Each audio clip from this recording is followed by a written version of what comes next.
Hi, my name is Albert with Mainland Cycle Center. Today I want to show you the 2014 Kawasaki Z1000. Just introduced from Kawasaki, kind of a late introduction. Really impressed with this motorcycle so far. The Z1000s have always been fun motorcycles.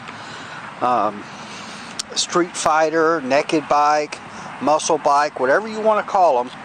It's hard to not say that these are fun motorcycles, because they absolutely are fun motorcycles to ride.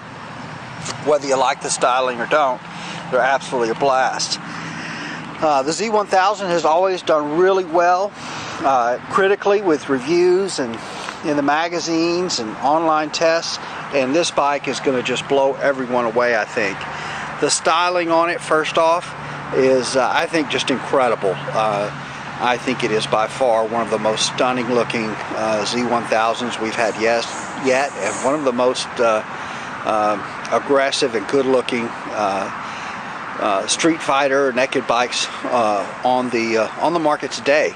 I just love the flow of the bodywork. When you see how this flow is here, the swoopiness of the tank to the seat to the tail section to the headlight, just really looks good. Kawasaki really has upped their game with this motorcycle. Aluminum frame, so aluminum chassis. It does have inverted front forks, and when we say inverted front forks, if you look at a lot of motorcycles, the chrome fork tube is clamped up here, and the aluminum part of the tube is in the at the bottom. And this one, you can see, this is what we call an inverted fork. It's quite common. Years ago, this was new and exciting, but it's pretty common now to see inverted front forks. We see it on motocross bikes and a lot of sport bikes, but not everything has it. But this bike does. This has the Showa separate function big piston fork. So separate function big piston fork. See if we can get a look at the top of these. There's springs in both tubes, but if you'll notice when we look at the top of these fork tubes, this is the dampening side. Okay, and then this is your preload, your spring preload. So there's springs in both tubes, but you'll adjust your spring on this side, and you'll adjust your dampening on this side. And what that does is, by not having the spring adjustment mechanism in here, it lets them have that big piston damper in there, which just gives it a larger face for the oil to hit those valves. It just lets them have a higher quality dampening cartridge. So Showa separate function big piston fork on the Z1000. Also new on the Z1000s is that these are now equipped with ABS, anti-lock brake system.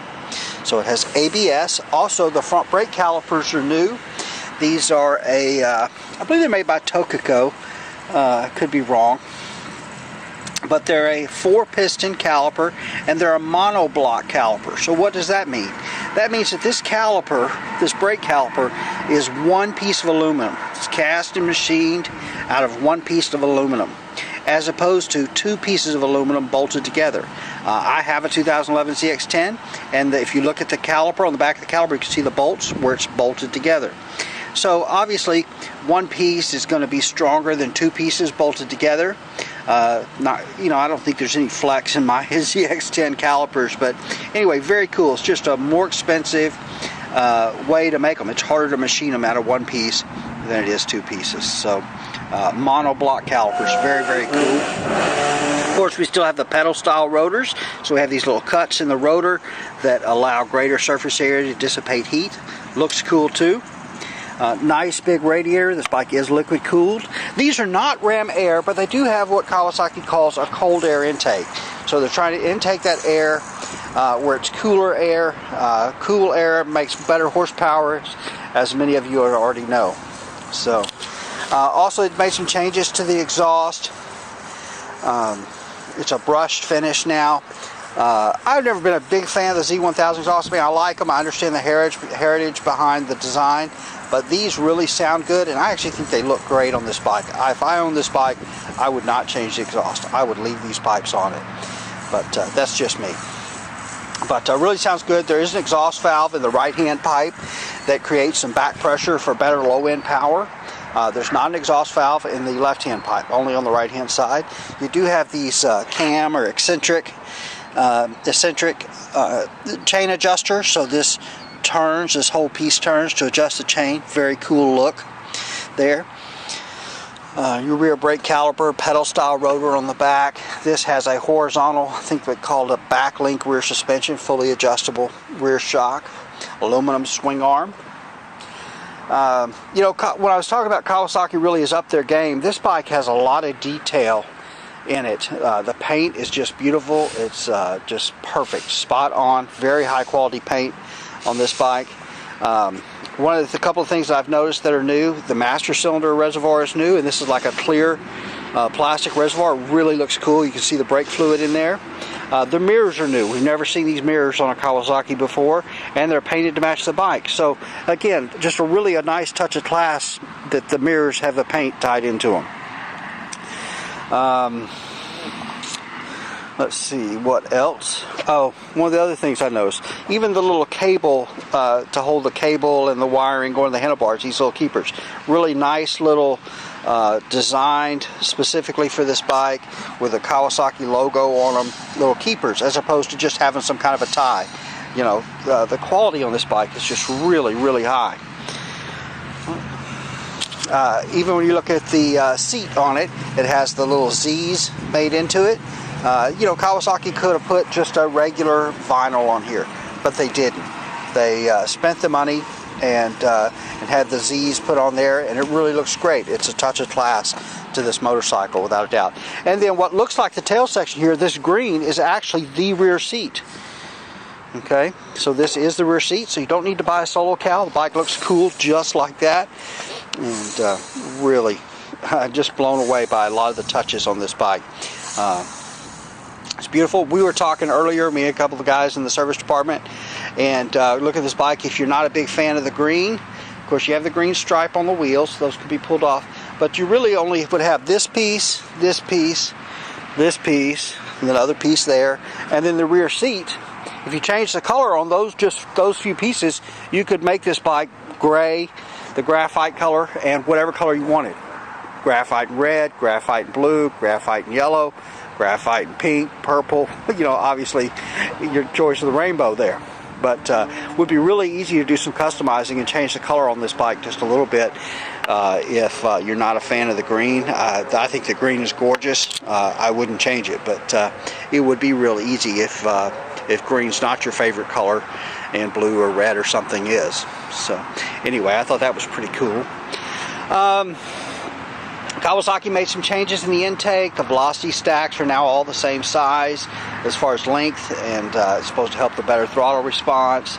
Still, these are a 1043cc motor, inline 4-cylinder, the fuel injected, liquid cooled, dual overhead cam, 4 valve per cylinder. You know, just really a fun, muscly bike to ride around town. Around town, this bike is about as much fun as anything out there to ride. We do have this bike serviced, so we'll turn the key on. Handlebar controls, we'll take a look at that. You got a pass light back here, hazard lights, engine kill, start button, pretty standard controls. What we're used to. It is nice to have the hazard light function, and you have the pass light to flash the high beam. But even the key on this bike, Kawasaki stepped it up a notch. So even the key is nicer than what it has to be. Really cool looking, the key on the bike. And so let's turn it on, so you can kind of see the little dance it does there when you turn on. Now, if you'll notice, the tach right up here starts at 4,000 RPM and then goes up to 11,000. So where's the 1,000 to 3,000? It's actually right here. And so it was there. And I'll push the button. There's your fuel gauge. It's almost like a dial there. Odometer, speedometer there. So then so you got trip meter A, trip meter B. Got miles per gallon. And this bike has just been driven maybe around the parking lot. Average miles per gallon. Your estimated fuel range. Your coolant temperature, and back to your clock, and then back to your odometer. So some good stuff, but just basic stuff. And then you've got check engine light. ABS light will go out once the bike is driven just a few feet. Neutral light, high beam indicator, turn signal indicators. Alright, so let's push the button and we'll crank it up and take a look at that tachometer.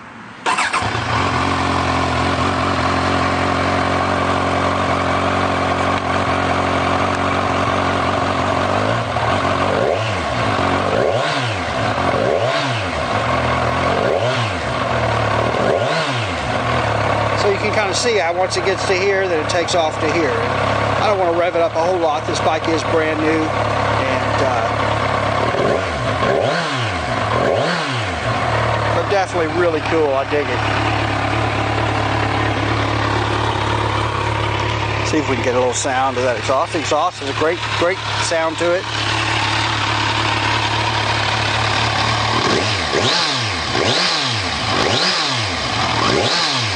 And part of what you're hearing with this bike, Kawasaki did a lot of things so that you could hear the intake noise. This has the cold air intake I was telling you about, but they added some other intakes on there, some other areas for it to intake the ambient air. And part of the reason they did that was to open up so you could hear that intake growl on this bike. So when you ride this bike, you open that throttle, you're going to hear that air and stuff going in there, and it's really going to give you almost that muscle car experience when you ride this bike. Meaning a 60s muscle car is not the smoothest, quietest thing to drive, but it's a lot of fun because you can hear it and feel it, and that's part of what Kawasaki wanted to do here. But I'm really just digging this motorcycle. Like I said, I think it is just absolutely gorgeous. I think Kawasaki did a great job.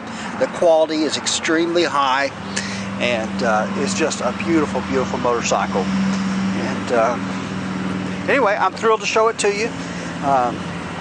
I'm sure I left something out. I'm sure there's something more I could have said about this bike, but it looks like we're about almost 12 minutes in, so I think that's plenty. But so anyway, there it is, the 2014 Kawasaki Z1000. We are Mainland Cycle Center. We're located in Lamarck, Texas. We're about 30 minutes south of downtown Houston, just off of I-45. You can find us online at mainlandcyclecenter.com. You can find us on Facebook, Twitter, YouTube, of course, and give us a call at 409-948-4969, and we just love it. If you'd shoot us an email, give us a call, or even better, come by and see us in person here at Mainland Cycle Center, where we'd love to help just any way that we can. Hey, thanks for watching.